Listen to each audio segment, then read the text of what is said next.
حضرت معاویہ صحابی ہیں، کاتب وحی ہے، حضور کے برادر نسبتی ہے، صالح ہے، ام حبیبہ بہن ہے ان کی جو حضور کی زوجہ محترمہ ہے، ان کا مقام بہت بلند ہے، لیکن ہم انہیں خلفائے راشدین میں شامل نہیں کرتے، اس لیے کہ ان کا جو خلافت کو اختیار کرنا یا حکومت اختیار کرنا یہ قبائلی عصبیت کی بنیاد پر تھا، باہمی مشورے کی بنیاد پر نہیں تھا، لیکن 20 سال تک ان کا دور حکومت ہے اور کوئی خوریزی نہیں، کوئی غارت گری نہیں، کوئی اختلاف نہیں، کوئی بغاوت نہیں، کوئی جھگڑا نہیں، مدبر اس درجے کے تھے۔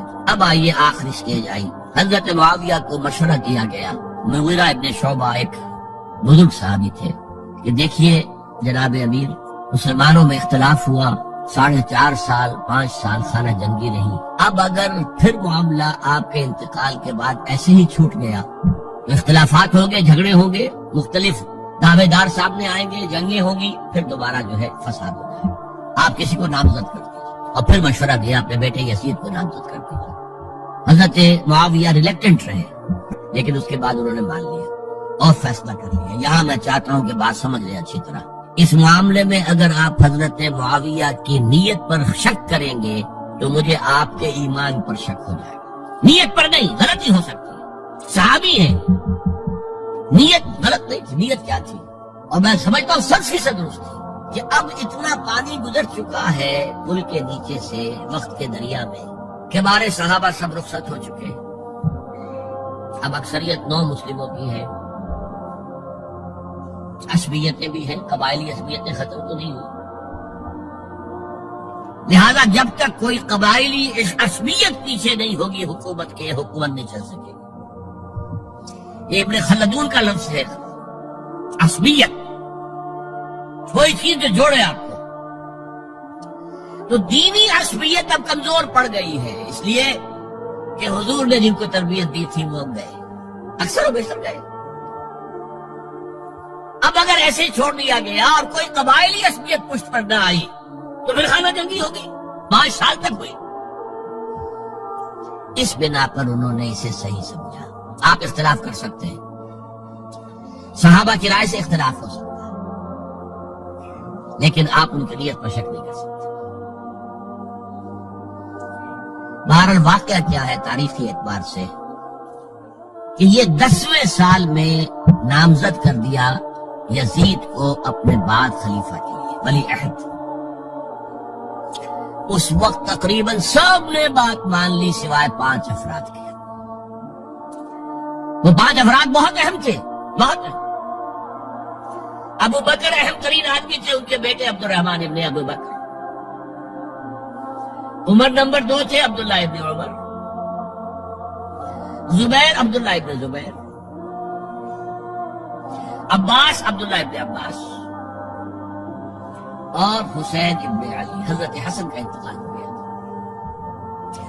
اہل تشیع کا کہنا یہ کہ زہر دیا گیا، واللہ اعلم، میں کچھ نہیں کہہ سکتا، میں کوئی تاریخ کا محقق اس معنی میں نہیں، میں موٹی موٹی باتیں جانتا ہوں۔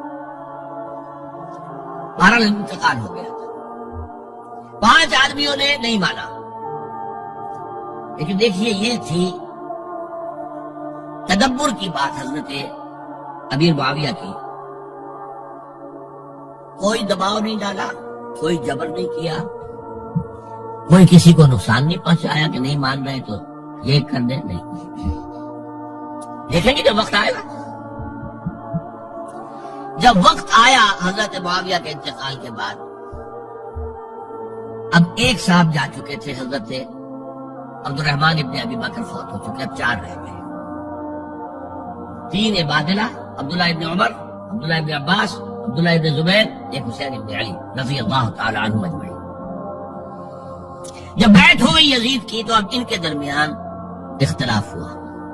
یہ بات اچھی طرح سمجھ لیجئے، تاریخی حقائق، موٹے حقائق کو چھوڑ کر باریکیوں میں جب پڑھتے ہیں تو معاملہ غلط ہو جاتا ہے۔ موٹے حقائق کو سمجھیں، جیسے کہتے ہیں میکرو اکنامکس اور مائکرو اکنامکس، میکرو ہسٹری جو ہے، 2 ایک طرف ہو گئے، 2 ایک طرف ہو گئے۔ عبداللہ ابن عباس کی رائے ہوئی کہ اگرچہ یہ غلط کام ہوا ہے، یہ قیصر و کسریٰ کی سنت پر عمل ہو رہا ہے، لیکن یہ ایسی بڑی بات نہیں ہے کہ خوریزی شروع کر دی جائے اور امن و امان ختم ہو جائے۔ یہی بات عبداللہ ابن عمر کی ہو گئی، یہ دو تو یکجا ہو گئے، مصلحت کہہ لیں جو بھی سمجھے، لیکن نیت پر حملہ نہیں کر سکیں گے۔ دیانت انہوں نے یہ سمجھا کہ اب جب کہ ہو گیا معاملہ تو ٹھیک ہے، حرام مطلق تو کہیں نہیں لکھا ہوا قرآن کے اندر کہ بیٹا نہیں ہو سکتا، کہیں نہیں لکھا۔ بہرحال ان دو کی رائے یہ ہوئی کہ اگرچہ کام غلط ہے لیکن اتنا غلط نہیں ہے کہ اس کو چیلنج کیا جائے اور اس سے جو ہے خانہ جنگی شروع ہو جائے اور فساد شروع ہو جائے۔ دو کی رائے یہ ہوئی کہ نہیں، we have to challenge it come what may. Abdullah ابن زبیر، حسین ابن علی رضی اللہ تعالی عنہما یا عنہم، یہ دو علیحدہ،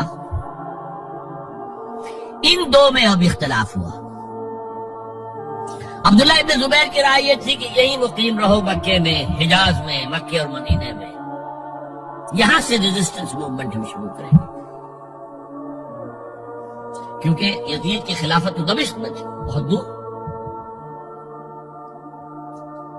حضرت حسین کو خطوط آ رہے تھے کوفے سے، کوفہ حضرت علی کا صدر مقام رہا تھا، اور جن سبائیوں نے فتنہ پیدا کیا تھا حضرت عثمان کے خلاف وہ بھی وہی آباد تھے۔ انہوں نے خطوط کا تاغا باندھ دیا، آپ آئیے ہم آپ سے بیعت کریں گے اور کھڑے ہوں گے اور مقابلہ کریں گے اور اس یزید کی حکومت ختم کریں گے۔ رات کے تھیلے بھرے ہوئے حضرت حسین نے فیصلہ کیا کوفے جانے کا، بہت روکا۔ عبداللہ ابن عباس بہت ان سے بزرگ تھے عمر میں، اور ویسے بھی ایک اعتبار سے نانا تھے، ایک اعتبار سے پردادا تھے حضرت عبداللہ ابن عباس۔ حضور کے چچا زاد بھائی تھے تو نانا ہو گئے کہ نہیں، حضور نانا تھے کہ نہیں، اور حضور کے چچا تھے حضرت عباس، ان کے بیٹے ہی۔ اس اعتبار سے حضرت علی رضی اللہ تعالیٰ عنہ کے کیا ہو گئے چچا۔ بہرحال میں کچھ گڑبڑ کر رہا ہوں اس وقت۔ وہ دوڑتے جا رہے تھے کہ حسین خدا کے لیے مت جاؤ، خدا کے لیے مت جاؤ، یہ کوفی تمہارا ساتھ نہیں دیں گے، الکوفی لا یوفی، کوفی وفا نہیں کرتا وعدہ، اور خدا کے لیے اگر جانا ہے اپنے گھر والوں کو یہاں چھوڑ دو۔ بس حضرت حسین پر رضی اللہ تعالی عنہ جو ایک کیفیت تھی، انہوں نے سب باتوں کو نظر انداز کیا۔ وہاں ہزاروں لوگوں نے مسلم بن عقیل جو حضرت حسین کے نمائندے کی حیثیت سے پہلے گئے تھے، ان کے ہاتھوں پر بیعت کیا، وہ خطوط آ رہے تو اور بھی بات پختہ ہو گئی۔ ابھی راستے ہی میں تھے کہ پتہ چلا کہ ابن زیاد گورنر بن کر آیا ہے، اور اس نے جو وہاں پر تشدد کیا ہے اور ڈنڈا برسایا ہے، سب بیعت توڑ کے گھروں میں چھپ گئے، اور مسلم بن عقیل جو ہیں وہ بے یار و مددگار شہید بھی کر دیے گئے۔ حضرت حسین نے ارادہ کیا کہ واپس ہو جائے مدینے کی طرف۔ اب مسلم بن عقیل کے بیٹے جو ہیں، وہ عرب کی ایک غیرت ہے، ایک آنر جسے آج کل کہتے ہیں، ہم اپنے باپ کا بدلہ لیے بغیر نہیں جائیں گے۔ اور حضرت حسین کی شرافت اور مروت، یہ لوگ میرے ساتھ آئے تھے، میرا ساتھ دے رہے تھے، اب میں ان کا ساتھ کیسے چھوڑوں؟ بہرحال وہ حادثہ فاجعہ ہو کر رہا، اور اس میں سب سے بڑا سبب جو بنا ہے وہ میں چاہتا ہوں جس کی طرف کسی کی نگاہ نہیں گئی۔ افسوس یہ ہے کہ میرا اس پر جو کتابچہ ہے سانحہ کربلا وہ آؤٹ آف پرنٹ تھا، کوشش تھی کہ آج یہاں وہ پیش کیا جاتا، مختصر ترین، لیکن آپ دیکھیں گے کہ کلیئر ہو جاتی ہے ہسٹری۔ دو کتابچے ہیں، شہید مظلوم، میرے نزدیک مظلوم ترین شہید حضرت عثمان رضی اللہ عنہ، اور سانحہ کربلا، بہت بڑا سانحہ، اس میں کوئی شک نہیں۔ حضرت حسین کا صبر اور مثابرت اور استقلال اور شجاعت یہ مثالی ہے تاریخ کے اندر۔ اپنے سامنے جو ہے اپنے ایک ایک کر کے چراغ گل ہو رہے ہیں، خاندان سارا ختم ہو رہا ہے، شیرخوار بچے شہید ہو رہے ہیں۔ وہ تو ایک بچہ بیمار تھا، حضرت علی بن حسین زین العابدین رحمۃ اللہ علیہ، وہ بچہ ہے، لیکن اصل میں شرافت اور مروت جو ہے وہ بسا اوقات اپنی شرافت کی وجہ سے مار کھا جاتی ہے. حضرت حسین سے میرے نزدیک یہ ایک اسٹریٹجک مسٹیک ہوئی کہ جب کوفیوں کا لشکر سامنے تھا تو وہاں کھڑے ہو کر ایک ایک کا نام لے گا، فلاں ابن فلاں کیا تم نے مجھے خط نہیں لکھا تھا؟ اے فلاں ابن فلاں کیا تم نے مجھے خط نہیں لکھا تھا؟ سب کے راز فاش کر رہے ہیں. اور دیکھو یہ میرے پاس یہ تھیلے بھرے ہوئے تمہارے خطوں کے موجود ہیں، تم نے مجھے بلایا اور میں آیا. یہ بات تھی جس کی بنا پر اب ان کے لیے کوئی چارہ نہیں تھا کہ انہیں شہید کر دیں، ورنہ تو یہ ہمارا بھانڈا پھوڑ دیں گے جا کر یزید کے پاس، تو ہماری کھانے کھل جائے گی. یہی وجہ ہے کہ حضرت حسین نے 3 آفرز کی. مجھے واپس مسجد میں جانے دو، نہیں. مجھے یزید کے پاس جانے دو، نہیں. مجھے کہیں اسلامی سرحد پر بھیج دو، میں وہاں پر کافروں سے جنگ کرتے ہوئے زندگی ختم کر لوں گا، نہیں. ہیئر اینڈ ناؤ بیٹھ کرو. یہ حضرت حسین کی شرافت، غیرت، حمیت، مروت اس کی ہدف تھا. لہذا انہیں شہید کیا گیا اور پھر خیموں کو آگ لگائی گئی. یہ نوٹ کیجیے کیوں لگائی گئی. اگر تو یہ غصے اور انتقام میں اور وینجینس میں ہوتا تو حضرت علی بن حسین زین العابدین کو بھی شہید کرنا چاہیے تھا، نہیں کیا.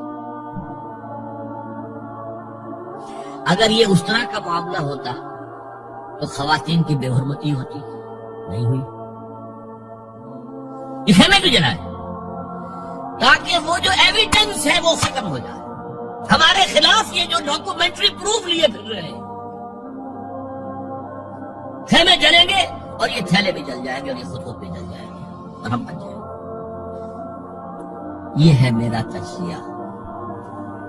بہرحال اس میں کوئی شک نہیں کہ تاریخ انسانی کے عظیم حوادث میں سے وہ ہے، اور میرے نزدیک حضرت حسین رضی اللہ تعالیٰ عنہ کا اختلاف کر سکتا ہے، جو چاہے کرے. حضرت حسین سے اختلاف کرے اور اتفاق کرے حضرت عبداللہ ابن عمر، عبداللہ ابن عباس کے ساتھ، تب بھی ٹھیک ہے. اور اگر حضرت عبداللہ ابن عباس اور عبداللہ ابن عمر سے اتفاق کرے اور حضرت حسین ان سے اختلاف کرے، تب بھی شک ہے. معصوم کوئی نہیں. ہمارے نزدیک معصومیت خاصہ نبوت ہے. نبوت ختم ہوئی حضور پر، معصومیت ختم. غلطی ہر ایک سے ہو سکتی ہے اور آپ رائے رکھ سکتے ہیں، لیکن کسی صحابی کی نیت پر حملہ نہیں کریں گے. صحابی کی نیت پر حملے کا مطلب کیا ہے کہ محمد صلی اللہ علیہ وسلم تزکیہ نفس نہیں کر پائے. یہ ریفلیکٹ کرے گی حضور کی اس پوری کی پوری جد و جہد پر کہ شخصیت سازی نہیں کر پائے محمد صلی اللہ علیہ وسلم. معاذ اللہ ثم معاذ اللہ ثم معاذ اللہ. بہرحال یہ ہے تاریخ کے اعتبار سے ہمارے ہاں جو عظیم ترین ذی الحجہ کے مہینے میں حضرت عثمان شہید ہوئے تھے. 28 ذی الحجہ کو حضرت عمر پر حملہ ہوا تھا. 1 محرم کو ان کی شہادت ہوئی تھی. 10 محرم کو یہ سانحہ کربلا پیش آیا تھا.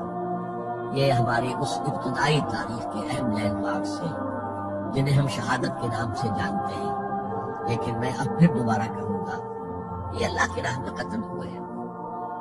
وَلَا تَقُولُوا لِمَنْ يُقْتَلُ فِي سَبِيلِ اللَّهِ أَمْوَاتٌ بَلْ أَحْيَاءٌ وَلَكِنْ لَا تَشْعُرُونَ وَلَا تَحْسَبَنَّ الَّذِينَ قُتِلُوا فِي سَبِيلِ اللَّهِ أَمْوَاتًا بَلْ أَحْيَاءٌ عِندَ رَبِّهِمْ يُرْزَقُونَ. لیکن وہ شہادت علی الناس کی ذمہ داری جو مجھ پر اور آپ پر ہے. حضرت حسین کو یاد کر لیں، حضرت عثمان کو یاد کر لیں، ان کے لیے کوئی رنج اور غم کا اظہار کر لیں. اس سے کچھ حاصل نہیں ہے. حاصل تو یہ ہے کہ شہادت علی الناس کی تیاری کیجیے. اپنی ذاتی زندگی میں آج سے گواہی دیجیے اللہ کے بندے ہونے کی، اپنے عمل میں، اپنے قول میں، اور کوشش کیجیے کہ مل جل کر اس ملک کے اندر وہ نظام برپا کریں کہ جو شہادت علی الناس دین حق کے ایک کامل نمونے کے طور پر دنیا پر حجت قائم کر دے کہ دیکھ لو اپنی آنکھوں سے، یہ ہے وہ دین حق جو محمد لے کر آئے تھے. اللہ تعالیٰ مجھے اور آپ کو اس کی توفیق عطا فرمائے. باقی یہ کہ یہ کیسے ہوگا اس پر تو میری کتابیں پہلے بھی تقاریر میں کر چکا ہوں. وہ منہج انقلاب نبوی وغیرہ وہ ہے، ان کا مطالعہ کیجیے. بارک اللہ لی و لکم فی القرآن العظیم ونفعنی وإیاکم بالآیات والذکر الحکیم.